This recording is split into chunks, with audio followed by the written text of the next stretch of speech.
Pendidikan, pilar utama pembangunan bangsa dan masa depan individu. Saya akan menjelaskan tentang pendidikan, pilar utama pembangunan bangsa dan masa depan individu. Pendidikan adalah cahaya yang menerangi jalan hidup, membuka potensi, dan menciptakan masa depan yang lebih cerah. Di dunia yang terus berubah dan penuh tantangan, pendidikan bukan lagi pilihan, ia adalah kebutuhan, bahkan kewajiban. Jadi, apa makna sebenarnya dari pendidikan? Yaitu, secara etimologi, kata pendidikan berasal dari kata dasar didik, yang berarti membimbing, melatih, atau mengembangkan potensi. Pendidikan adalah proses mengembangkan kemampuan intelektual, emosional, spiritual, dan sosial manusia. Menurut Ki Hajar Dewantara, pendidikan adalah tuntutan di dalam hidup tumbuhnya anak-anak. Maksudnya, setiap anak dibimbing agar tumbuh secara utuh, bukan hanya menjadi pintar, tapi juga menjadi manusia yang berbudi dan berguna. Menurut UNESCO, pendidikan mencakup 4 pilar utama. Yang pertama yaitu learning to know, belajar untuk mengetahui. Yang kedua, learning to do, belajar untuk melakukan. Yang ketiga, learning to be, belajar untuk menjadi diri sendiri. Dan yang keempat, learning to live together, belajar untuk hidup bersama.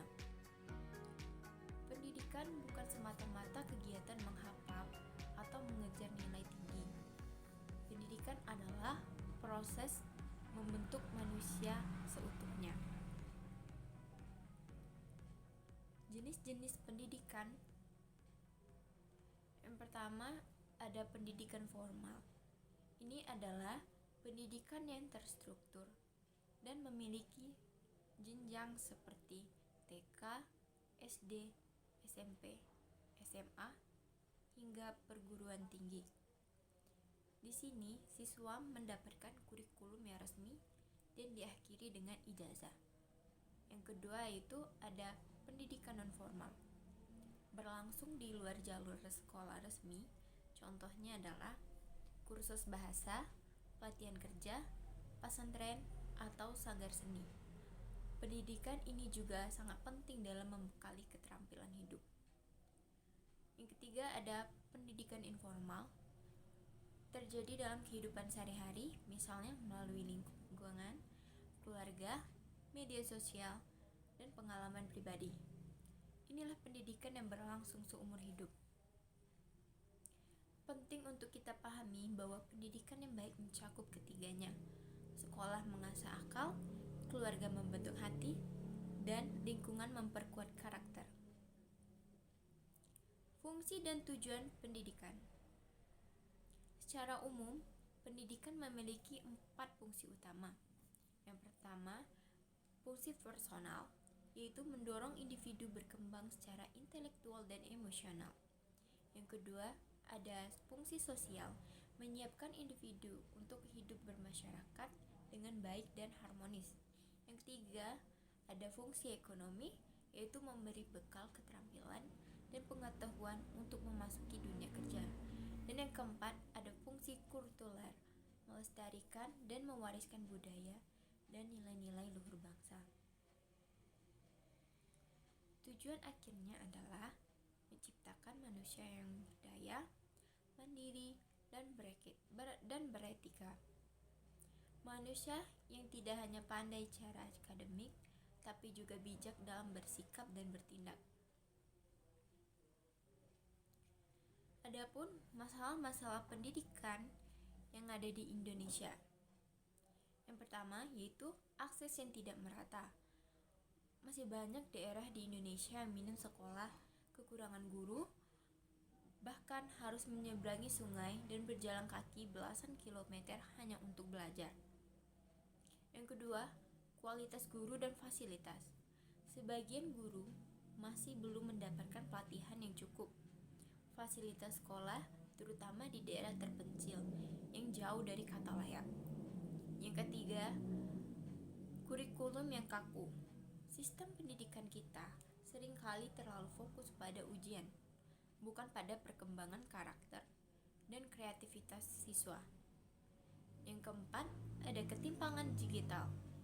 Di era internet, tidak semua siswa memiliki akses gadget dan jaringan yang memadai. Apalagi saat pembelajaran daring seperti di masa pandemi COVID-19. Yang terakhir, ada komersialisasi pendidikan. Sekolah dan universitas swasta yang terlalu mahal membuat pendidikan berkualitas hanya bisa diakses oleh mereka yang mampu saja. Bagian 5, pendidikan di era digital. Teknologi berkembang pesat dan pendidikan pun ikut berubah. Digitalisasi telah menghadirkan pembelajaran daring atau online learning, platform video edukasi seperti YouTube, Khan Academy. Yang ketiga, aplikasi pembelajaran adaptif seperti Ruang Guru, Zenius, atau Duolingo.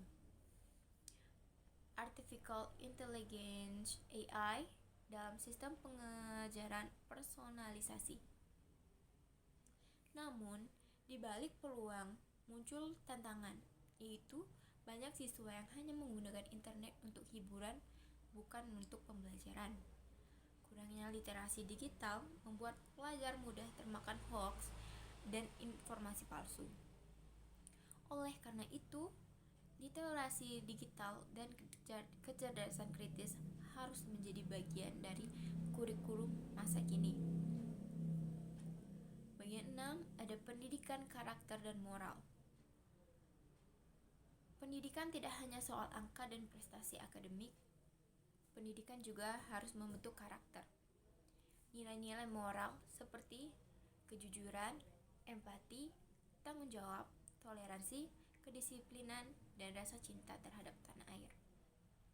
Semua ini harus ditanamkan sejak dini. Sekolah, keluarga, dan masyarakat harus bersinergi. Karena tanpa karakter yang kuat, ilmu pengetahuan bisa disalahgunakan. Bagian 7, ada peran guru dan orang tua. Seorang guru bukan hanya penyampai pelajaran. Ia adalah pembimbing jiwa, pembentuk karakter, dan inspirator masa depan. Namun, peran orang tua tidak kalah penting. Orang tua adalah guru pertama dan paling berpengaruh dalam kehidupan anak. Kolaborasi antara guru, orang tua, dan lingkungan sekitar sangat menentukan keberhasilan pendidikan. Bagian 8, ada masa depan pendidikan. Bagaimana sih masa depan pendidikan? Kita membayangkan pendidikan yang inklusif dan merata untuk semua, berbasis teknologi namun tetap humanis, membentuk manusia yang utuh bukan hanya cerdas tapi juga bijak. Pendidikan masa depan harus fleksibel, adaptif, dan terus relevan. Kita perlu membekali generasi muda dengan keterampilan berpikir kritis, kreativitas, kemampuan beradaptasi, dan kepemimpinan dan berempati. Bagian 9, ada refleksi dan aksi nyata. Apa kontribusi untuk pendidikan? Itu perubahan besar selalu dimulai dari langkah yang kecil. Kita tidak harus menunggu jadi materi pendidikan untuk memperbaiki sistem. Cukup mulai dari diri sendiri, dari lingkungan sekitar.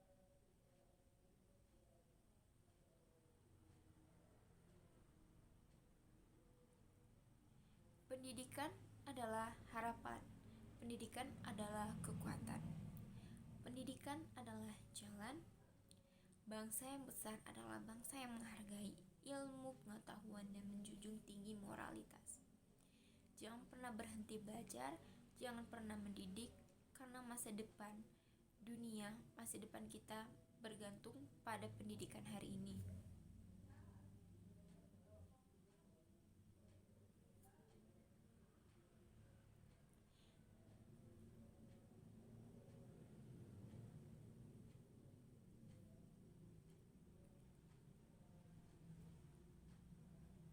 Setelah masalah pendidikan di Indonesia, menurut data Badan Pusat Statistik BPS tahun 2023, sekitar 10% anak usia sekolah di Indonesia masih belum bersekolah, terutama di daerah 3T, yaitu terdepan, terluar, dan tertinggal.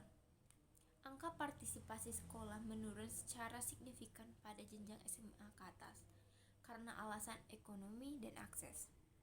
Rata-rata lama sekolah di Indonesia hanya sekitar 8,7 tahun atau setara kelas 2 SMP. Bandingkan dengan negara maju seperti Jepang 12,4 tahun, Korea Selatan 13,1 tahun, dan Finlandia 11,8 tahun. Angka ini menunjukkan bahwa kita masih memiliki pekerjaan rumah besar dalam menjamin hak pendidikan untuk semua warga negara. Perbandingan sistem pendidikan di dunia. Finlandia dikenal sebagai negara dengan sistem pendidikan terbaik di dunia. Ciri khasnya adalah tidak ada ujian nasional hingga usia remaja, fokus pada kebahagiaan siswa, bukan tekanan nilai. Guru harus bergelar master dan mendapat pelatihan yang sangat ketat. Pendidikan gratis sepenuhnya, termasuk makan siang dan transportasi. Adapun Jepang, pendidikan di Jepang sangat menekankan etika dan kerjasama sosial. Anak SD belajar membersihkan kelas sendiri, disiplin dan tanggung jawab adalah nilai inti yang diajarkan sejak dini. Guru dihormati, setara penjabat negara. Adapun Singapura, negara kecil ini punya hasil luar biasa dalam pendidikan, yaitu investasi besar dalam pelatihan guru dan teknologi, kurikulum ketat tapi fleksibel terhadap minat siswa, dukungan penuh dari pemerintah untuk pendidikan sains dan teknologi. Dari sini kita belajar bahwa suksesnya pendidikan bukan hanya soal kurikulum, tapi juga filosofi, peran guru, dan prioritas negara. Demikian sedikit penjelasan materi ini. Terima kasih. Wassalamualaikum warahmatullahi wabarakatuh.